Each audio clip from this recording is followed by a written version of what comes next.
In 1973, with the Watergate scandal closing in, CIA Director Richard Helms issued a sweeping order to destroy every single file tied to a highly classified 2-decade-long program known as MKUltra. He almost got away with it.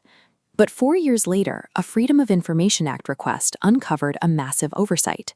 Deep in a financial records building, investigators found 20,000 pages that had survived the shredder simply because they had been misfiled. These thousands of surviving financial receipts revealed a covert enterprise that spent roughly $10 million, nearly $90 million today, funneled through at least 80 different hospitals, prisons, and universities. By following the money, investigators could finally map the edges of an enormous government operation, one that the CIA had nearly succeeded in erasing from history entirely. To understand what they bought, we have to go back to 1953. The Korean War was raging, and American intelligence was gripped by the terror that the Soviets and Chinese had developed advanced mind control methods to use against captured U.S. soldiers. In response, CIA Director Allen Dulles and a chemist named Sidney Gottlieb launched their own classified initiative. They wanted to engineer a chemical arsenal to extract confessions, wipe memories, and program oblivious agents. They were in a rush, so the agency recruited from Operation Paperclip, a program that quietly integrated former Nazi scientists into the U.S. government.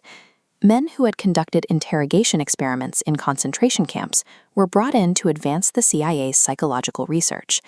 The logic was brutal. The agency decided that the threat of the Cold War was so high that basic ethical constraints and the Nuremberg Code no longer applied to their work. The center of their new arsenal was a recently synthesized hallucinogen called LSD. To ensure they had total control over its testing, the CIA purchased the world's entire supply from a Swiss laboratory. This animation represents the psychological chaos the agency unleashed when surprise acid trips and paranoia became an occupational hazard for oblivious agents. But lab testing had limits. The project needed to see how the chemical behaved in the real world, so directors shifted their focus to people who couldn't fight back or report what was happening: prisoners, sex workers, and mental patients.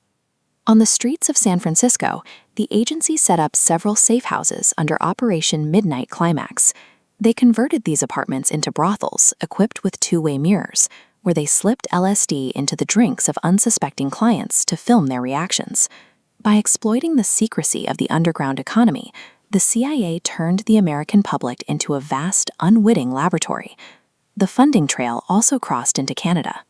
The agency funneled hundreds of thousands of dollars to the Allen Memorial Institute to fund a psychiatrist named Dr. Donald Ewan Cameron. Look at this diagram. It visualizes Cameron's goal of de-patterning a patient. He believed he could cure mental illness by erasing a subject's existing memories, and then aggressively overwriting that blank slate using repetitive audio tape loops. To achieve this, Cameron subjected patients seeking help for minor anxiety to massive electroshocks and drug-induced comas lasting up to 3 months. Many woke up with permanent amnesia, no longer recognizing their own parents. The damage also consumed the program's internal staff, most notably an Army biochemist named Frank Olson. After Olson expressed moral doubts about his research, his CIA supervisor secretly slipped LSD into his drink. 9 days later, in the middle of a severe emotional crisis, Olson fell to his death from a 13th-story New York hotel window. The program's pursuit of total mental control resulted in permanent psychological destruction and death, leaving behind a trail of broken minds and bodies. When the misfiled financial receipts surfaced in 1977, the scale of these abuses finally triggered a massive congressional investigation. In front of the Church Committee, the details of unethical experimentation horrified the public. The backlash forced the White House into action. Gerald Ford, along with his successors Jimmy Carter and Ronald Reagan, issued executive orders officially banning intelligence agencies from conducting human experimentation without informed written consent. But while the government handed out public apologies, the CIA fought back in court. In 1985, they secured a landmark victory at the Supreme Court, successfully arguing that the agency had a right to withhold details about MKUltra to protect its intelligence sources. This leaves us with a chilling reality. Everything we know about the brothels, the comas, and the secret dosing comes only from stray financial receipts.